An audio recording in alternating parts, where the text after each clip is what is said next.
What's going on? What's going on? What's going on? I'm about to sit here and check out this interview with Elvis Presley's bodyguards. I believe they are trying to set the record straight on some things, but we're about to watch this and find out. So drop me a comment. Let me know what you think. And I think this is kind of important to watch because everybody has their opinions on the Memphis Mafia. I know I have my opinions. So let's check this out. Drop me a comment. Let me know what you think. Other than that, let's get into it.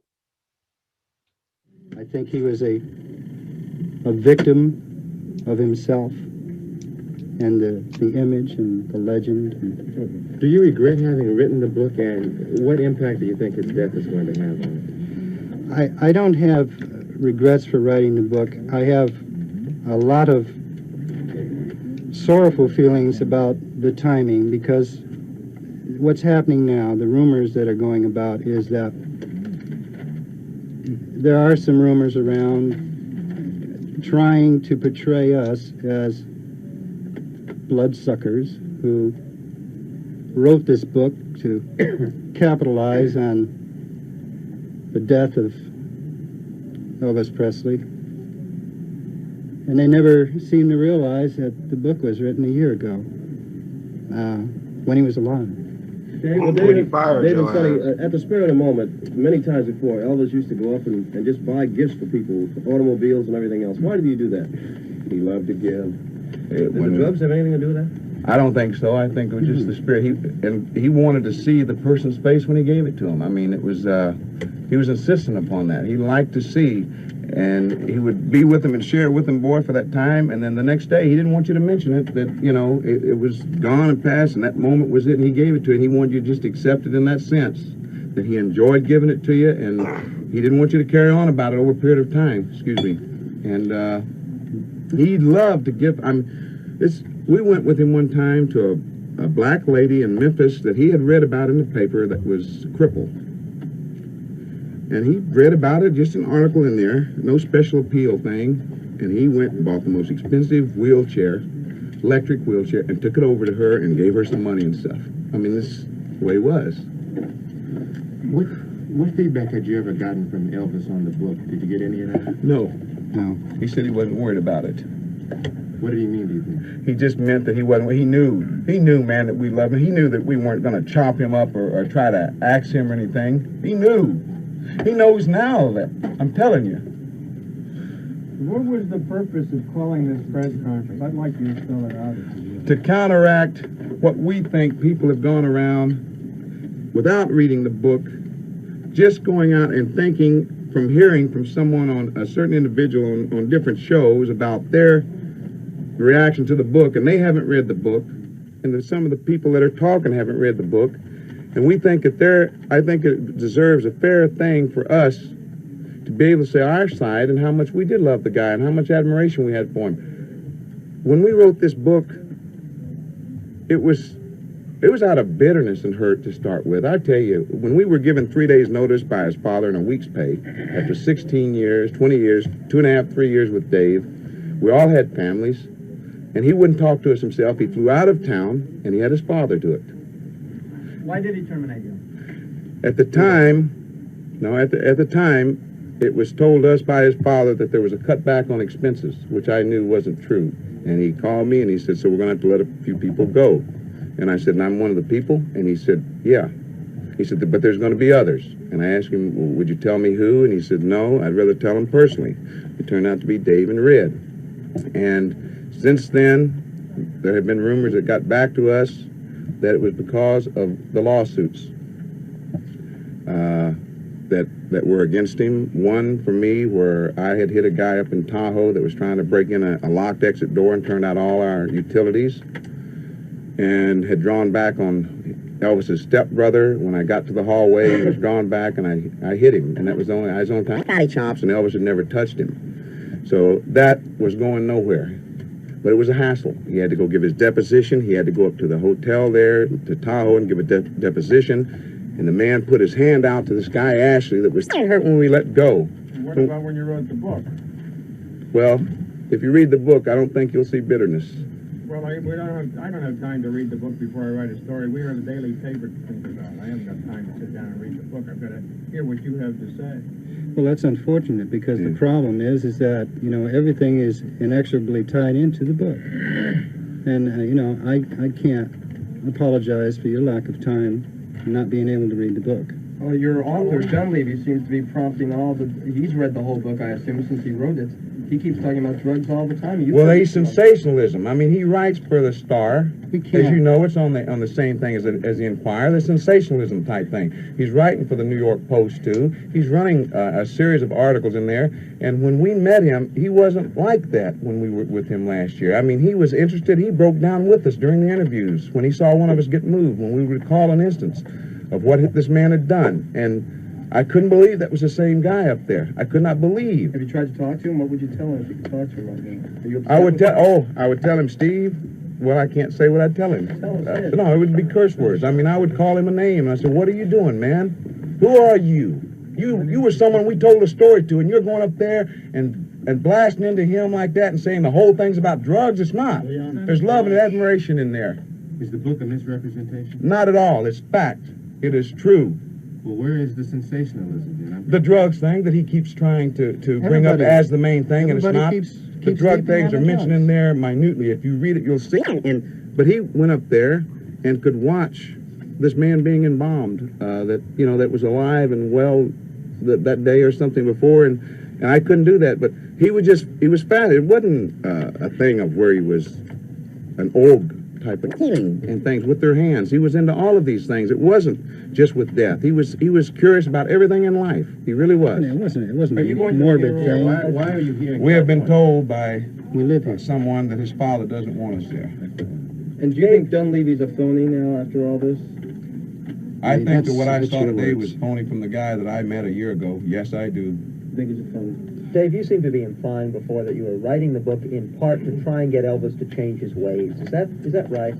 You bet. That was one of the reasons. There were a number of reasons for writing the book. Number one,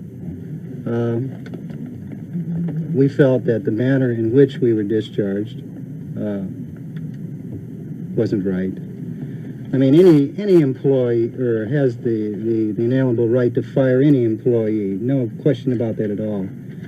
But nobody has a right to treat you like a piece of garbage. You know, nobody. And number two, to continue with that, is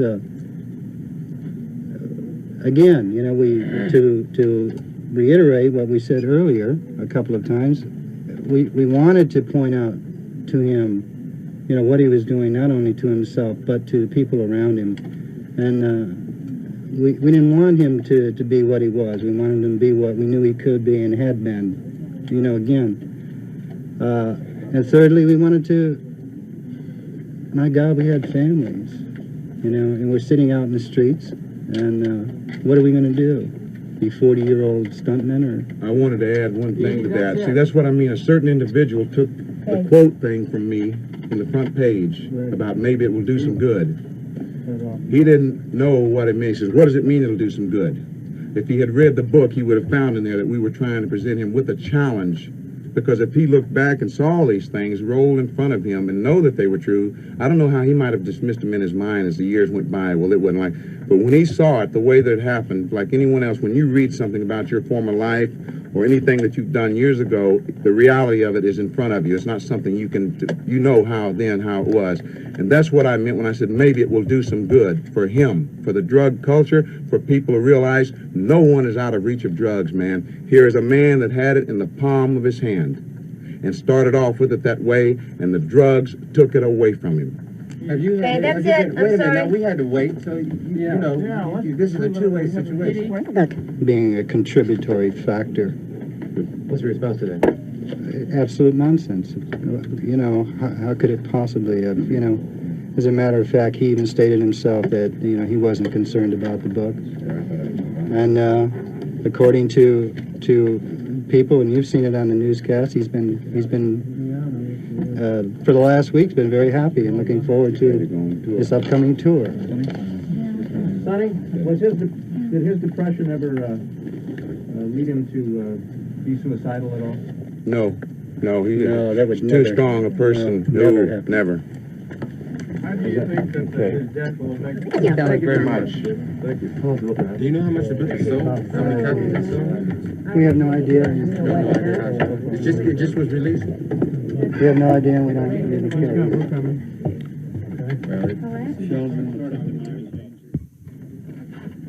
Gentlemen, when you sit down, you can split the mics, please. Yeah.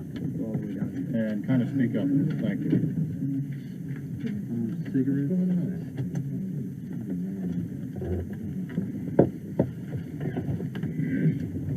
Hey, as you look at the table, Dave Hebler is on. Do you have a statement to make, or we just going to ask you some questions? No, the reason that we are here is to, because we've seen some of the coverage on this, and we think that it's been entirely put in the wrong light by different individuals, and we'd like to see if somehow we can get it straight. What is the straight? The straight is that we love that man. That's what the straight is.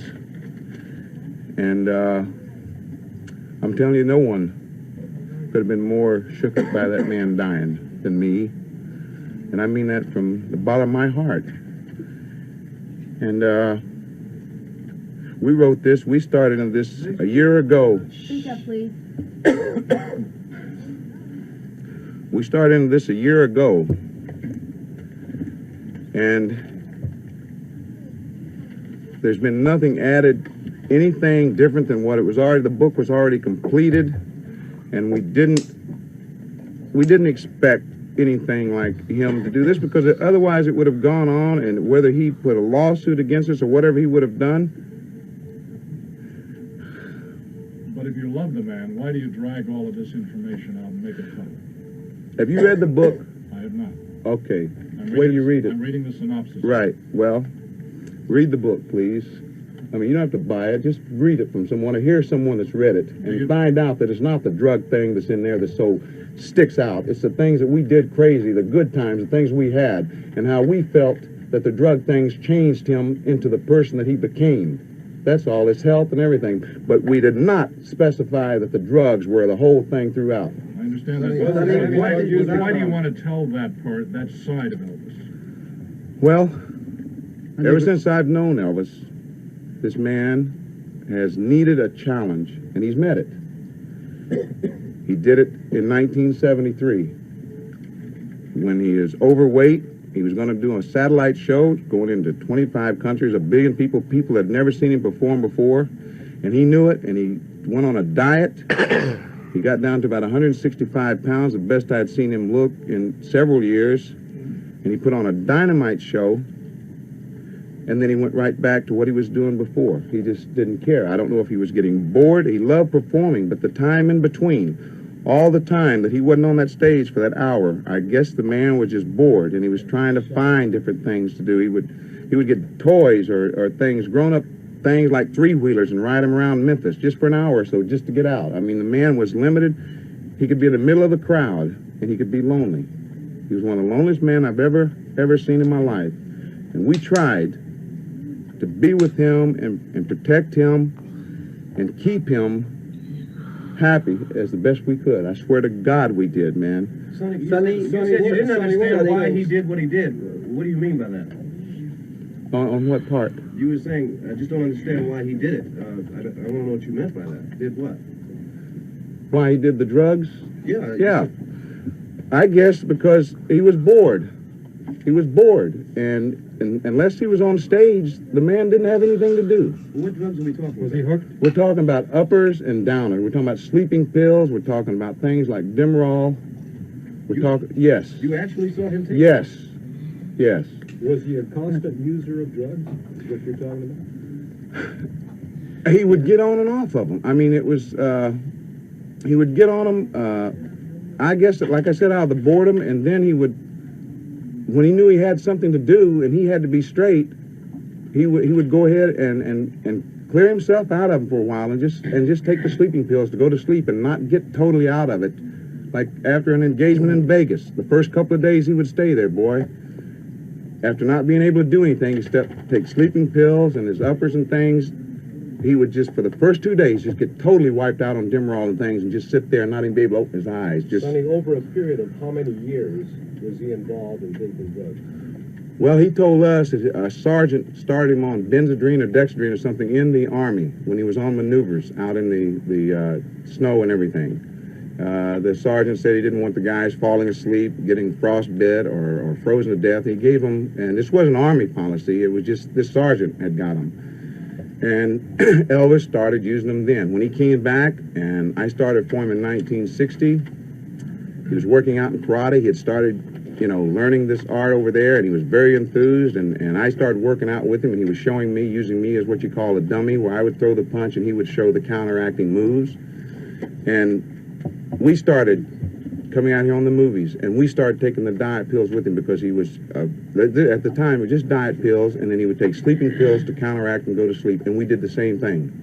We were out on locations, we were playing football in 100-degree weather out here at Caneo on Flaming Star, and the director, no one knew how we did it. It was because of the uppers. Well, based on what you know about it, do you believe that he died of natural causes, or do you believe that he died of a drug overdose? I don't know, because I think one might contribute to the other. I think that, I'm not a doctor, I don't know what drugs do to your body, but I would think that over a period of time that if you took enough drugs, down drugs, regardless of, you know, what he did with them, as long as he took them and kept taking them over that period of time, I would think that the body would start deteriorating. I would think that the heart wouldn't be used to the up and down that it would be underneath the pressure from cocaine or from uppers and then back to a real low beat. I don't know. I think cocaine. Did he say cocaine too? Yes. Sonny, there were reports that not only was he pretty heavily into cocaine and quaaludes, but that he also was on some of the even harder stuff, the good hard drugs, heroin, for example. Did he ever do that? I swear to God, I never saw him take any heroin. Never. I think it might have frightened him. He felt manipulating. That's how he got into the downers, because in the movies, he noticed himself up on the screen talking so fast that he felt that he needed to counteract it and slow down, because he would say, I can't even understand that Southern guy up there talking about himself. And he started experimenting with things to get him up and things to keep him there instead of taking him on up as high as the diet pill would, because I think that he was inhibited by cameras. He could get in front of a live audience and, man, everything came out of him. But I just think the impersonality of a camera and the way it stares at you, and I felt that he felt really shy, because he was basically shy, and I think that he felt basically shy in front of the camera so much that he started giving these to give him confidence, because I've taken diet pills and they give you confidence. Did he ever have illegal supplies of drugs, or were they all prescription drugs? No, the only ones I knew of were prescription, but in such amounts. He had so many doctors. Cocaine? Well, the cocaine didn't come from the doctors. It came from people that got it to him that weren't associated with him in the capacity of a doctor. And there's an incident in the book relating to that, about how my cousin Red charged in to stop it one time. I think he broke the guy's toe or something going through the door, and told him that he was going to break him up if he didn't quit getting the stuff to him. And Elvis heard about it, and meantime they had been mixing BX powder, or whatever you'd call it, with the stuff and grading it down. And it wasn't doing anything for him. And then he asked the guys about the stuff, and they finally admitted that they were scared and had been frightened by Red. And he called Red and Joe into a bedroom at a hotel on tour, and he told them that there would be no more bullying tactics, no scaring tactics, because these guys were scared of him, and that they discussed it for a while. And then finally he looked at Red and said, I'll never forget it, he said, I need him, man, I need it. And Red said, if you need it, then I won't ever do anything else about it. And that was the last attempt that Red had made from then on to stop things getting to him. We used to take things that came to him and break them down and change them. Change what was in the pain pills and things that he took. See, this is why I say it was all prescription stuff that he would get, that I saw it, except for the cocaine. Did the other doctors know? In other words, he had 3 or 4 doctors who would be maybe giving him the same prescription. One doctor wouldn't know. In different cities and not knowing it. Yes, sir, that is very possible. The person who put the book together, Dunleavy, he said, I don't know if you've been pleased with the... Only being out when he was a week and a half, 2 weeks at a time, just from the plane to the hotel, from the hotel to the building to do the show, and back to his hotel room, and locked in there till he left the next day. And when he couldn't stay up high, and he was just bored, and he would take these things to get him on stage and do it, and then he would take something to put him out so he could go to sleep because he had to get up the next day and go to another city. But once he's on the stage, he's performing with everything he's got. He loved it. Dave, how do you feel about all this? Dave, are you in agreement? Yeah. Yeah. Did you see all this yourself? I'd like to respond to it in a couple of ways. Number one, I'm a little bit distressed about the total emphasis on drugs and that particular aspect of our life, Elvis's life, because it really wasn't, you know, just that. There were a number of things. We lived with the man, you know. We loved him, we cared for him, and I think it was reciprocal.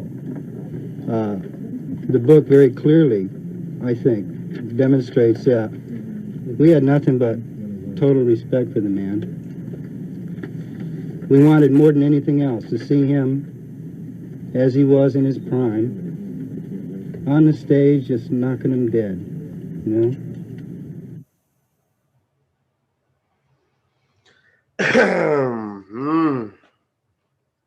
I'm gonna have to, you know, here goes my 2 cents, you know what I'm saying?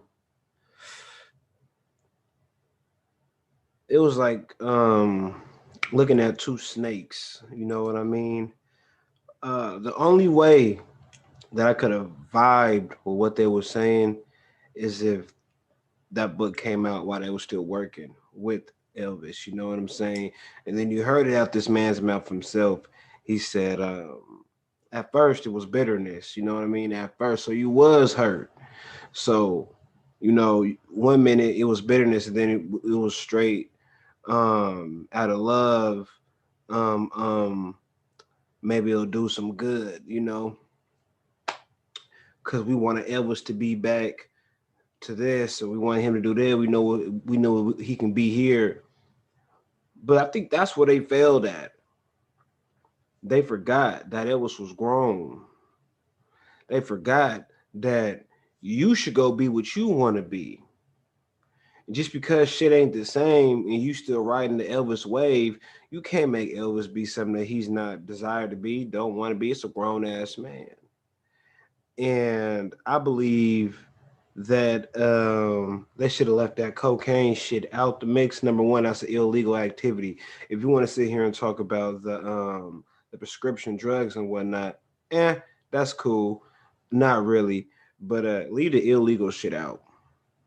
You know what I mean? Leave that shit out. Because let's just say Elvis was doing it. You want to tell me he was the only one doing it?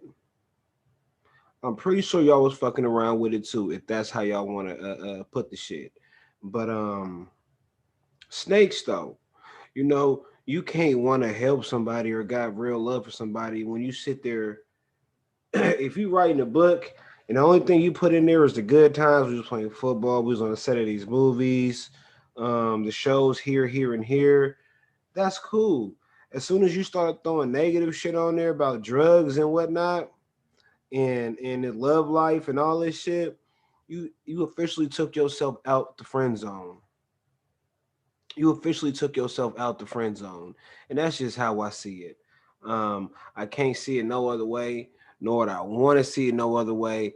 I'm just saying, like, y'all fucked that up. Y'all fucked that up. And then on top of that, did you see how defensive that they was getting? You know, maybe I can understand that if y'all really thought y'all had good intentions, but it seems like y'all was mad and getting offensive because people called you out on your shit. People was calling you out on your shit. You know what I mean? Because I don't like reporters, but these reporters had some legit questions. Some legit questions. And these people right here could not give no answers at all. They could not give no answers. They came and what they was trying to do, they failed miserably at. Without question, they failed miserably. You know what I mean? I don't think it was sincere. If it was sincere, the book would have came out prior to, you know what I mean? Y'all getting fired. You know what I mean? But you were just mad, you know what I'm saying, that you got fired. The bottom line that shit came down to what y'all had said was, man, we got families, which is a true story. But y'all chose to live the life of free traveling. You chose to live the life of being up Elvis's ass 24/7. Um, Getting ass because Elvis was in the building. Of course, you Elvis's bodyguard, you Elvis's friend. Y'all chose to live that life. You know what I mean? Uh, that was a choice. It's not Elvis's fault that y'all didn't have no other trades when the ride was over. You know what I mean? When the ride was over, y'all was sitting there looking stupid as fuck, and y'all wives was looking at y'all probably like, now what? You just done playing all this time, you know what I mean?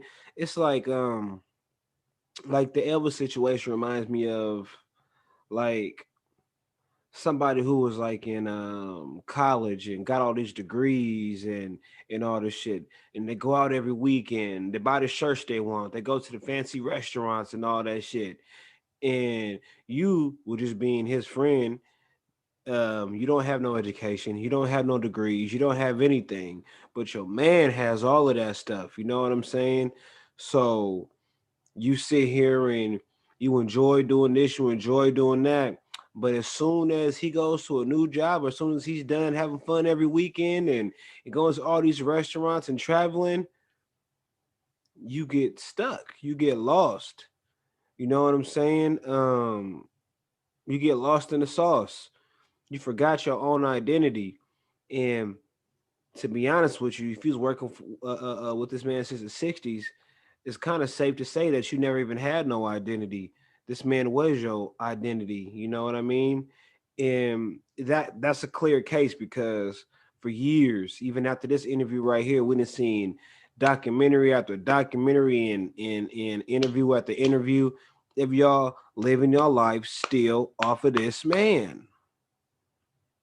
Still living your life off of this man. And it just didn't pay out how y'all thought it was, and you was hurt. You was hurt. You didn't think that um you was gonna be, kicked the fuck out, fired, and all that shit right there. You was hurt, you was bitter, you threw salt on this man's name when he wasn't even here to defend himself. The only thing that people could do was speculate off of what you guys were saying, and that's no fair to Elvis Presley.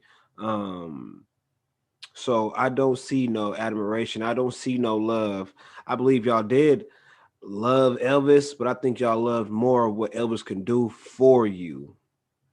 Like I said, that's the traveling. All expenses paid, the cars, the Christmas gifts, the just because gifts, the paychecks, the women, the drugs, um, just the fancy life, the casinos, probably having credit and all types of shit was gone like that. And it hit you and your ass woke up. You woke up. And when you woke up, you was in a bad mood. You was in a bad mood. So me personally, I would never tell no negative shit about none of my peoples. If they didn't put it out there, you know what I'm saying? It's not to be put out there, period, point blank. That's just how I'm coming. You know what I'm saying? That's what a real friend is. A real friend is not finna acknowledge. You don't have to lie, but you don't have to acknowledge certain shit either. Like there's no need to acknowledge cocaine. I don't give a fuck if he was doing more cocaine than Bobby Brown. You know what I'm saying? That's not for us to know unless Elvis himself came and told us that. And seeing he didn't do that, y'all shouldn't have put that in the air. You know what I'm saying? Period, point blank. Another man's truth is just for that man to tell. It is not even another man's truth. Another man's life is for him to tell, not for somebody else to tell. Period, point blank.